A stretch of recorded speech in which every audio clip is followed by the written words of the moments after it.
How's that for sexy, sexy green? You know what that is? That's the fresh new growth on the beautiful, amazing, grandiose Grevillea robusta, the silk oak. Probably should look up why they call it silk oak, because I don't know, because it's not an oak. I guess the oak, it doesn't even really have an oak leaf. Anyway, I'll have to look that up at some point and let you know. Look at this beautiful forest right here. I'm in Davis, California. It's a beautiful garden. This big giant mound in the middle of a Grevillea robusta forest. This plant is native to Australia. Subtropical tree, but it's hardy to 20 degrees. It's absolutely evergreen above that temperature. Below that temperature, all bets are off, but I would imagine it would die back severely and probably resprout. In fact, I saw that happen when it was like 14 degrees, 1990. There's a couple spots, these things went totally brown. Not these trees, but other trees like them. And then came back, no problem. Look at this one, had some problem at some point. But the cambium is trying to cover over like a wave. It just keeps growing out, always trying to consume the bad part right here. This will just keep growing and bridge eventually. So it's a race between the tree falling over and this healing its own wound. But what a beautiful ferny field this is underneath these trees. Right now it's December, so you don't really need the deep shade that they give. But come June, July, August, oh boy, you sure want it. Let me tell you why. We're in Davis, California. It gets hot here, real hot. It's right next to Sacramento. UC Davis, a real famous place where people did all kinds of research. I'm working for the sweetest lady on the planet. She's a very, very young 88 years old, living at home, you know, just chilling, doing her thing, living here as long as possible. That's my plan at my house. I told her she's an inspiration. And her husband was a famous immunologist, immunotherapy something, anyway, stuff that I can't understand, working out of UC Davis. He was famous all over the world, but he eventually passed away. So now Marietta is here by herself, but she does have this beautiful swimming pool to keep her company. And we'll get her out here, get a couple of words from her. And look at this beautiful pool. Look at those beautiful lines. This pool was built in 1982, apparently. Or maybe before that. They moved in 82 and it was already here. This is really good shape. This pool looks great. They had to do the inside, redo the inside. But it's in great shape for being, what would that be, 45 years old? The lines of the garden match the pool with the beautiful curviness right there. And there's farmland over there. I think it's like an orchard. But beautiful borrowed scenery from other, plants here. Neighboring gardens. Giant lemon tree right there with lemons ready to go. But why am I here? I'm here because I'm not sure how, but they lost two of these grevilleas that were here that created this beautiful green wall. These are on the west side of the property. So when the sun sets, it gets really hot in here. Unbearably hot, apparently. These trees fixed that problem. But then they lost two, so they need two more. So she wanted them really big. I got big.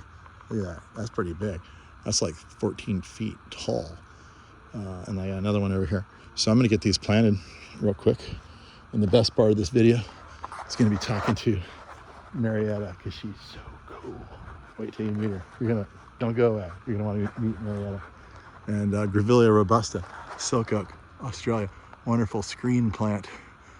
Or just a beautiful privacy screen. Look at that. It's gorgeous. That's the middle of winter in late December here in Davis, California. So one thing I love about this pool garden is the fact that they made this beautiful mound with all the pool dirt that they dug out. When you do dig a pool, think about that. They elevated it here, just so much more drama. Hides the neighbors next door a bit, makes you feel more privatized. However, same reason that I like what they did with the pool dirt, the same reason I'm panting. As you can see, we have ourselves a little bit of roots from the last tree. We started digging here, then we had to move it over here. We had to keep digging until we found a spot we could put it without having to call in the National Guard to pull these massive roots out. Look how big these things are. Oh my gosh. Anyway, so then, since I had a hole here, I had to go kind of like a circuitous route with the plant. I got myself into a bit of a situation right here. I got the dolly to here, and it rolled off here. Tree's fine. Lost my little twig right there. No big deal. It'll grow back. However, this is going to be entertaining for you guys to see how I get it out. So I might as well set the camera up and entertain you with my malfortune. All right, let's do this. Sometimes it just takes a little bit of brute strength. Like my grandpa used to tell me when he was working in the fields and what the foreman would tell everybody. That would be me right now. All I want to see are elbows and butts. That's what you're going to see right here. Elbows and butts. That's the key. If you're not seeing elbows and butts, then I'm not doing my job. All right, luckily the soil in this container is not as heavy as it could be. So I'm gonna try to just do elbows and butts, elbows and butts. Oh my God, that's heavy. This is tricky, people. Wish you were here to help me. Wish I had my crane here.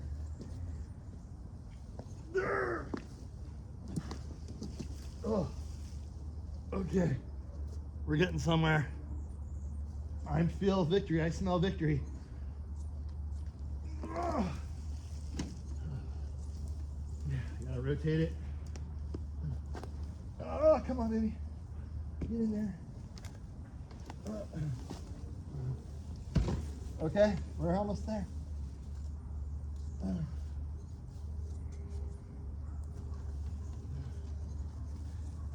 We're almost there. Hey, there we go. Victory. Victory at last. All right, now it's time to backfill stake and water. Okay, stakes are in. It's very important people use stake through trees for a little while, make them stable, or else all your work's gonna go for naught when they blow over. And that's what brings me to this bag of cashews. All right. Ugh. Actually, it's not a bag of it says bag of cashews, but they must have labeled it wrong because it's actually a bag of mango seed and strangely nails. Strange combination, I know, but it's everything I need and nothing that I don't, because I need nails right now to do these stakes. Let's go. And as promised, there's my new best friend right over there, Marietta. She's looking at her new tree. She came out right in time. Come on over here, Marietta. Come over here and introduce yourself and tell me why you like Grevillea so much. Yeah. This is Marietta. So Marietta, you have a fabulous accent. Where are you from? You're Germany. All right, cool. How long have you been here? Off and on, yeah, 40 years. 40 years, really? In between, we were in Switzerland. Uh-huh. Yeah, for 7 years. Right. And you said what was your husband's name? Domenico Bernocco. Oh, that's a cool name. You'll have to tell me how. He's Italian. He's Italian? Yeah. Oh, you fell in love with an Italian. From the Torino area. And we met at UCLA. Oh, UCLA. I had a fantasy that maybe he went to Germany for Oktoberfest from Italy, and then you were serving beer. No. And he fell in love immediately, like on the first beer. He was like, I love this woman, I need to marry her. That was this thought I had in my head. But so you met UCLA, you were going to UCLA, and then you found, well, how'd you find the guy? Where'd you see him at? Well, Who made the first move? I was working at a tissue typing lab. Uh-huh. We were typing donors and recipients for transplantation. Okay. And the lab was very famous. There were a lot of visitors coming to learn the technique, how to type the lymphocytes.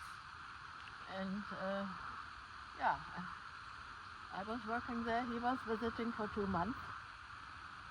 And I took him to see the sites around LA. Oh, you picked him out. You're like, I like you. Well, no, I used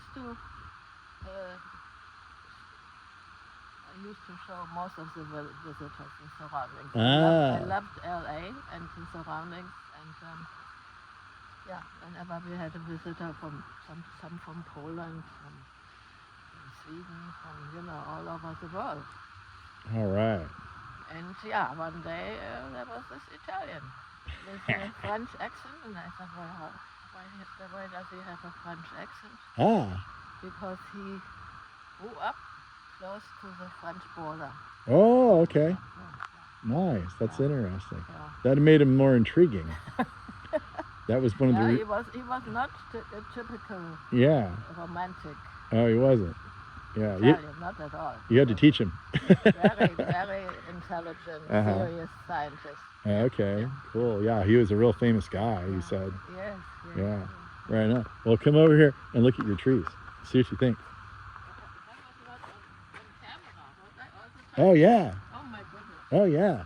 You're famous now. Yeah, you're famous. But not everybody can see that. No, maybe about 200 people. That's not many. You'd be famous with 200 people. Oh, good. Yeah, you put the 2 stakes. Yeah, we got the stakes in there real good. They're not going to blow over. And the bushes are really in the way. Oh, yeah, these bushes here. Some of the branches there. What's that? You want me to pull them out a little bit? Well, let's see here. I think once these bushes are gone, it'll have more room. Yeah, that needs to stay where it is. Otherwise, it'll break. Of course, his neighbors is leaning over. So he will have to fight when he goes up there. Oh, right. He's going to have to fight the big one. I don't know. I think the big ones will welcome the little ones and they'll say, okay, little guy, let me show you how to grow in Davis.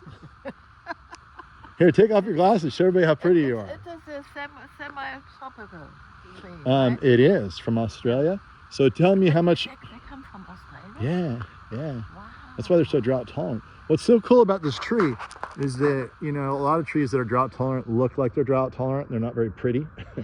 This tree looks lush and tropical, yet it's extremely drought tolerant because it's very dry. That's what. Very dry from where it's from. Yes. Yeah. So how long have you had? Did you plant these trees? No. No, they were already here. Wait a minute. 4 were there already. No. 3 was there, and 1 seeded himself out. We didn't do anything. The one on the right, and then the one in the back was also. Those are the younger ones. You can see from the size of the trunk. Nice. Yeah, they're beautiful. I took a little walk in there. We didn't do anything. We didn't do extra watering or so. Yeah, once they get bigger, they don't need any water at all. Yeah, but they grew up from. Little tiny guys. Yeah. Wow. The other 3 seeded them out. And then what happened to the trees that were here that are gone now? I had them felled. They're too big? There were cedars. Oh, they were cedars. Oh, I thought they were Grevillea. No. Big Grevillea. That type of Oh, cedar. yeah. We don't. Those, actually, but they did damage to the pool. Oh, right. One of them was really leaning over and was dropping all the needles in the pool, and the needles damaged. Oh, I see your idea now. Now you're going to have a continuous, beautiful Grevillea ferny hedge. It makes a lot of sense, Right. to use the same tree. Previously, before we planted the cedars, there were black pines here. Oh, black pines, okay. And they actually looked good here too, but they died from the beetle. Oh, yeah, right. And I wanted to replace them, and my husband said, oh no, if the beetle is around, we will have the same problem. So, and since the other fast-growing tree was a cedar, so we decided it was the cedar, which was stupid. Because, I wanted to take them out already a long time before, but my husband wanted to keep them, and so. Yeah. Now you got your Grevillea. All right. I had the choice between the pool guy or the trees. Oh, the pool guy was going to leave unless you took the trees out. He had a hard time. He was threatening. He didn't tell me, but I was feeling. Now to get a good pool guy is very hard. I know. Nobody wants to do the dirty work anymore. No. When this is not very dirty. Tell me about how pretty the flowers are on the tree. When they bloom? They bloom in springtime. Springtime, yeah. They make big orange-colored blossoms. Orange and yellow. Yeah. And then they drop, of course. They also drop a lot of. Every tree drops. Every tree drops something sooner or later. All right. Well, I think it's time that you and I get a photograph in front of the tree so I can send it to Lee. Lee's my buddy who hooked me up here with Marietta. All right, you're gonna have to take those glasses off so we can see how pretty your eyes are when we take this picture. Oh, but the glasses cover my wrinkles. Oh, well, I got wrinkles everywhere. So it'll be you and me. We'll be. You're so young. All right, we're gonna get our little picture here. All right, thanks Lee for hooking me up here with Marietta. It's really fun hanging out with her. She's the grandma that everybody wishes they had.